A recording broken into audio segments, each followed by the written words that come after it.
Beautiful. Hello, everyone. Welcome to the Center of Love.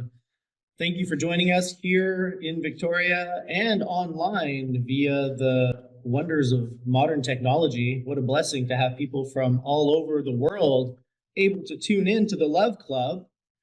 Yes, indeed. We are here today to celebrate.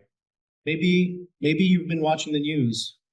Maybe you caught this headline. There was a headline recently, and it said, "Don't worry, be happy.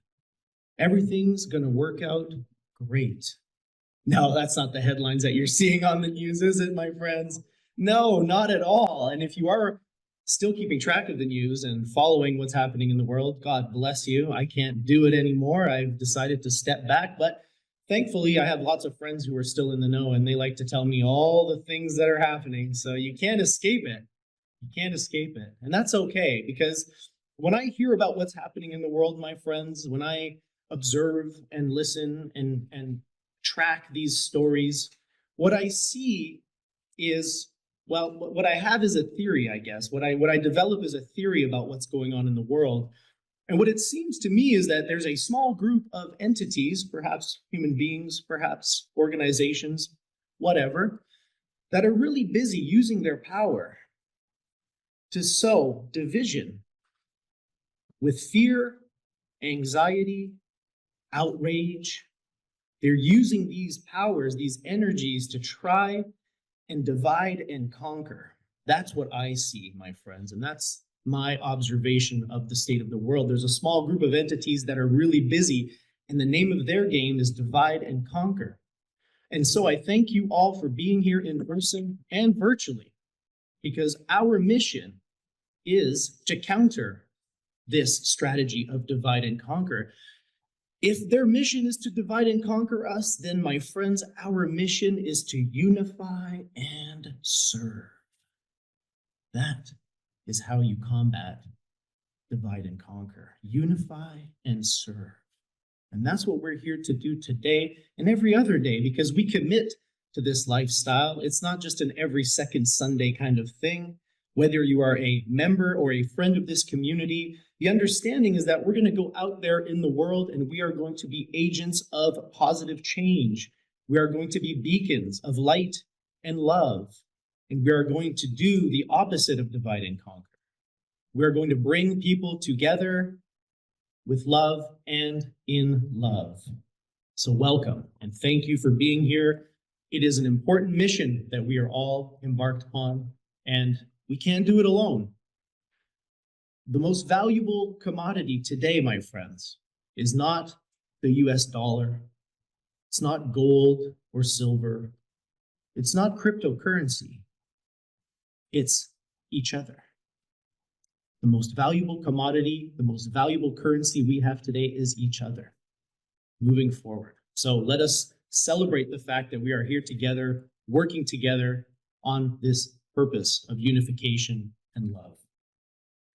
And what a glorious day it is today. Spring is almost here. Oh, it felt like it was here a couple of days ago, but maybe it was Fool's Spring. I don't know. Victoria likes to trick us. I know, right? Don't get your hopes up. Okay. Oh, I'm gonna pretend that spring is here, and what a glorious time to be alive. The world is coming back to life. All of the trees are budding. It's beautiful. The temperature is more friendly with us. So what a great time to be here. And today is actually a very special day, because our speaker today is one of our founding members, one of our most generous supporters, and she has never spoken on this pulpit before. So this is a tremendous occasion for us. Now, I'm not going to introduce her because I have someone else to do that job and who's going to do a very, very good job of it. But what I want to do is say a few words about the beautiful display that you may have seen here. And I encourage you during the gathering and after the gathering to walk about and take a look at the artwork here. The subject today, the name of the talk, is The Art of Living. And I don't know about you folks, but not that long ago, I realized that to live well truly is an art form. Unfortunately, no one ever tells us this. No one ever tells us that our lives are masterpieces and that every thought and every word and every action we take is like a brushstroke, contributing to this magnum opus that each one of us has been tasked with creating. Each one of us is tasked with creating a masterpiece, which is your life, my life. And when we approach life in this way, when we compare living to art, all kinds of interesting lessons and insights and tools arise out of that exercise. And I think that today, Linda, our speaker, will share some of those insights with us, how art and living and creativity all weave together, and how the lessons that we learn in painting can very much apply to our lives. For example, one thing that Linda taught us yesterday that I heard, she said this to numerous people. She said, after a little while, take a step back, get some distance, some perspective, and look at your creation.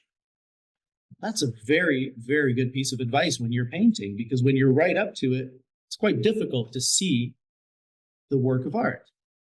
Likewise, in our lives, I have found it very, very useful to take a step back and to look at myself, what I'm doing, how I'm behaving from a more distant perspective to see what's really going on. So that's just one little nugget from an offhand comment that Linda made yesterday. I imagine there are many, many other lessons that we can learn from art, from creative endeavors that we can apply to our lives. And so I encourage you all to think, whether it's true or not, just consider it a thought experiment. Pretend that your life is your masterpiece and that you are working on it. It's in progress. It is not finished yet. It doesn't end until it ends. So you get to keep working on this masterpiece until the very end of your life. And so I encourage you to think about your life in this way for a few moments and maybe close your eyes, take a deep breath, and really land here. Life as art. And before we get into that, we must know, who is this fascinating, artistic, creative powerhouse named Linda Simrose? And for that, I will invite Arno to tell us a few words about her before she shares her truth with us. Thank you. Good morning, everybody. First, before introducing Linda, my own realization how art and spirituality go hand in hand too, because it's all about creativity, all about living life in a creative mode. Otherwise, it's just a routine, boring routine. So, Linda, to me, represents the ultimate creator and artist that I ever known in my life. There's practically nothing is routine. Everything's created every moment. And her art career started at the age of 5. She started, actually not her own art, but that's where she started teaching art to neighbors' children in the basement of their house. And I don't think Linda had ever a job which was totally outside of art. Every job has an art as an integral part. So some examples of what she's done. I think she's got thousands of pieces of art created in so many media: watercolor, acrylic, oil, and glass, wood, metal. There's no end to this. Creation means that you don't repeat the same again. Everything all the time gets renewed and revisited. Okay, in her real life work, some of the highlights would be that she made many wall murals, including in Broadmead older people's home, an 80-foot long wall mural where the seniors try to help her do it too. And she's got also at the University of Calgary, where she was working as a graphic artist for a few years, wall murals as well. And a private home, a huge wall mural here in Victoria, many wall murals that she prepared. If you want to see any of her art, there's one way. If you come from the Royal Bay along the road to Colwood, just on the east end of the building of Royal Bay Bakery, there's Linda's art on the wall, big piece of wall mural. That's the only thing that's visible. Today she started many art groups actually, and run all her life leading such art groups. And today there's an art group right next to the lagoon. What was that? The Goldfinch Gallery. So the whole work of Linda's has been creative and art related. So this is where, to me, without art or this creation, life would become quite routine. Creation is the backbone of the spiritual and kind of chasing views of life every day, actually. My life is never boring to live because it's never the same again. I mean, we don't have too many routines. It keeps changing every day. So hereby I'd like to invite Linda to. Thank you, Arno. And thank you, everyone who decided to come this morning. It was really hard for me to make this presentation because every time I started working on it, I kept thinking about my life and my 60 years of painting. Probably more than 60 years. Anyway, and how to condense it into 15 minutes. It's just like, it seems impossible to me, but I'll give it a shot. Right in the very beginning of my life, I knew I wanted to be an artist. I never considered anything else. I didn't know how I was going to be an artist. My father got me into drafting, thinking that, okay, that here's a way she can draw at least. And then I was drawing his cars and I was drawing mechanical things, but still painting in my spare time. And still creating, I was quite a loner, just always alone, taking my sketchbook, walking to the parks in Calgary and sitting and painting and drawing for hours. That was my beginning. Learning how to draw. People don't learn how to draw anymore. They take painting classes and they're not learning how to draw. They're just getting right in and painting, that's fine. It's another way of learning. But, back in my day, you had to start at the beginning. Start at the beginning for everything. I mean, we don't have, we never had the things that we have now. If you wanted something, you made it. If you wanted a new dress, you made it. At least in my upbringing, if you wanted, even my stockings, I wore these crocheted stockings because when I was a teenager, I wanted crochet, tights were in style. Well, you couldn't buy them, and my mom made me a pair. So she taught me how to do all these things. That's just, the beginnings. And now when I'm, then it increased when I went to art school. I was taught to just be looking everywhere, just looking at everything, every people's faces, what they're wearing, it becomes such a big habit of mine.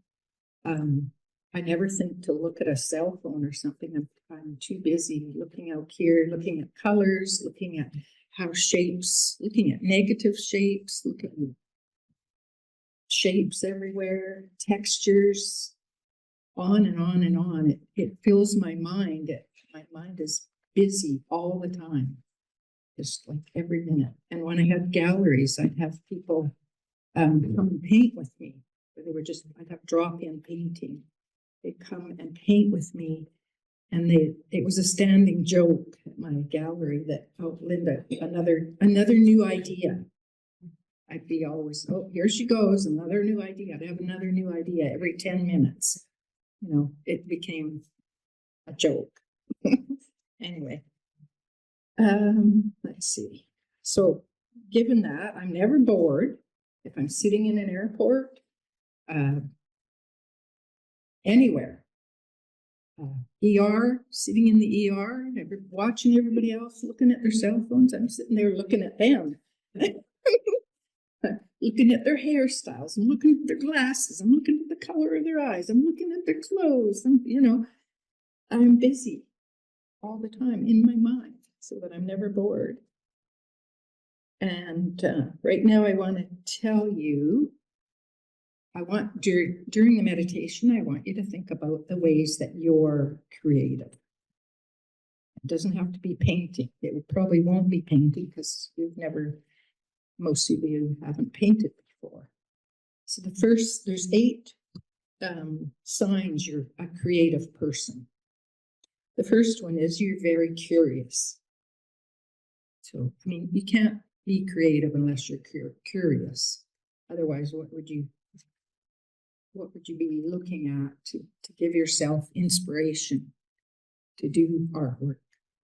If you're not curious, I don't know where you'd end up. The second one is you dislike authority. Just ask Arno how much I like authority. Who here likes to be told what to do? You do? Well, good. Good for you. But most people, I think, maybe a big part, depends what it is. But if it's being creative, you don't want to be told what to do. You don't want to be told how to create something. I don't think. Just look at this assortment. I told people the opposite. Do not do what's coming out of you. Do what I'm showing you to do.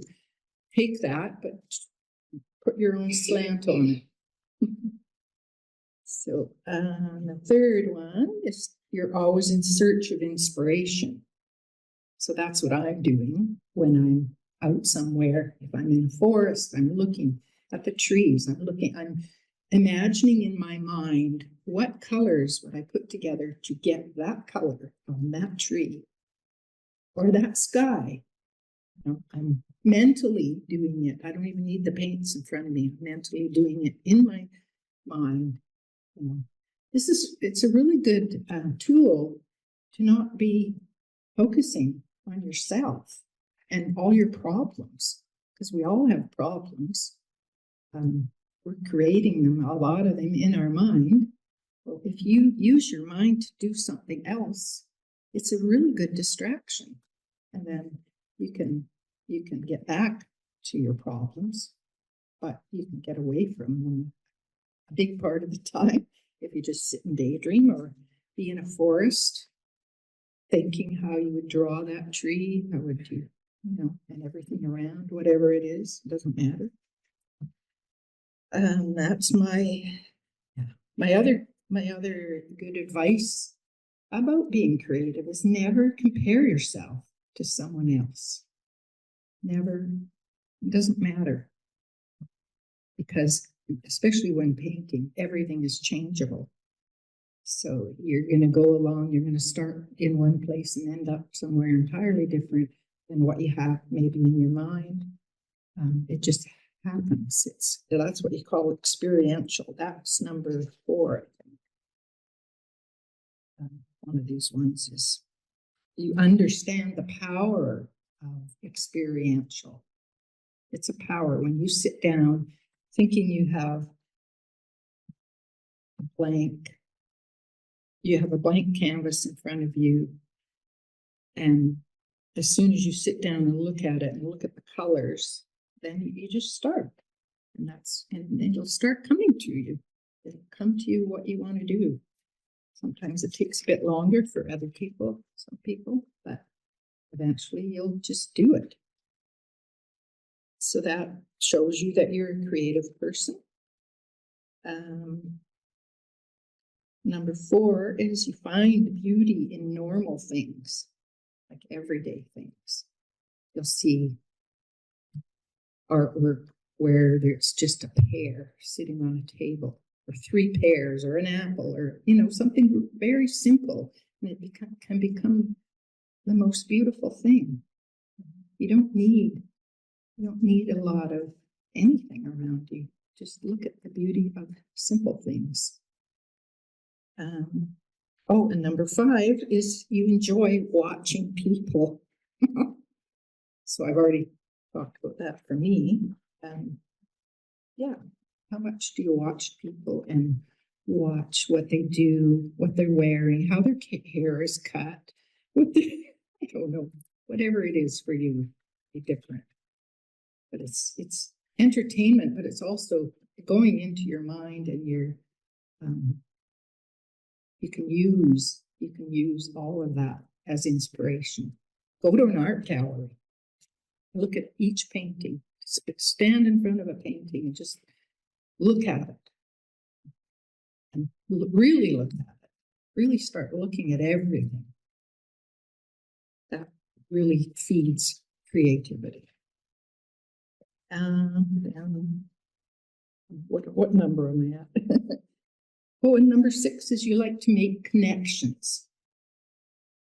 You start making connections. The more creative, the more you start using your creativity, the more creative you will become. It'll just grow. If you start being creative, it just happens because your mind is going there all the time.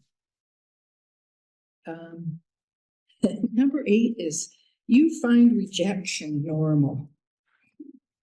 Well, I don't really agree with this one. I put it in there, and I laugh at that one because no artist I know likes rejection. We all have to put up with it. We all have to submit our paintings to galleries and be rejected time and time again. It's really hard on you, but somehow you just keep doing it, and eventually you get used to it, I guess, at some level.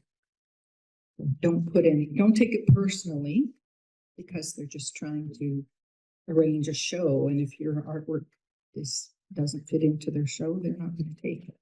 So, okay. And then what else? What am I going to talk about?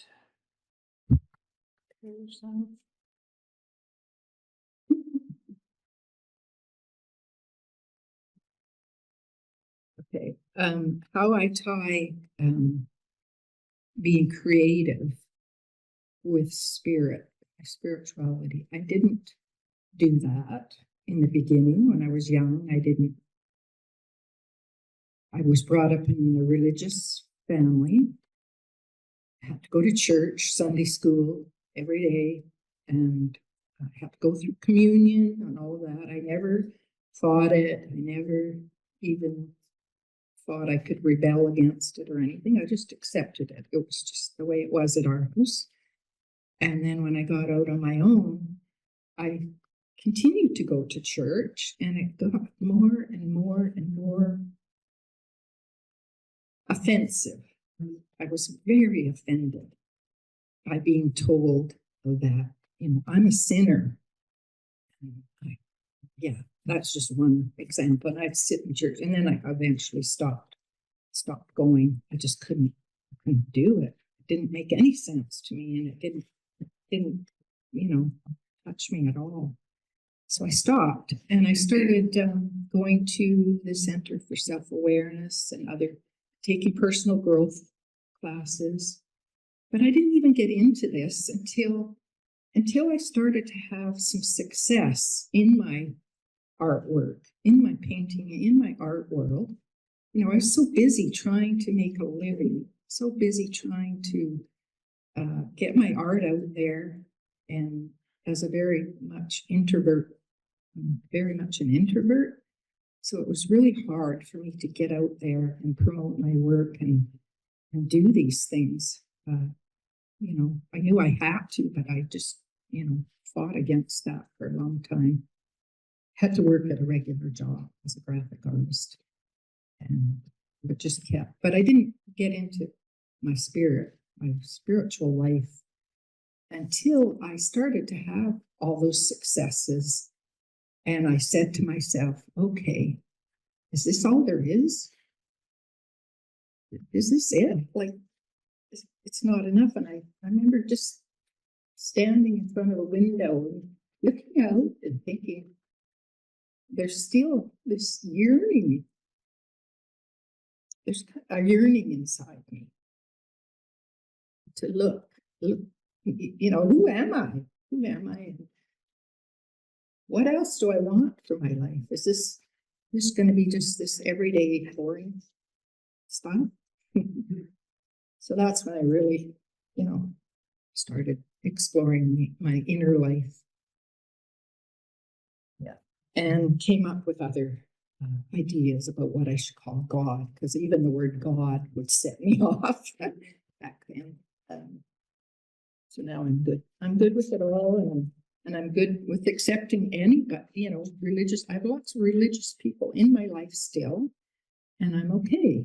I'm okay with it. I can accept them, and that's fine. It's good. What they believe, it's good for them.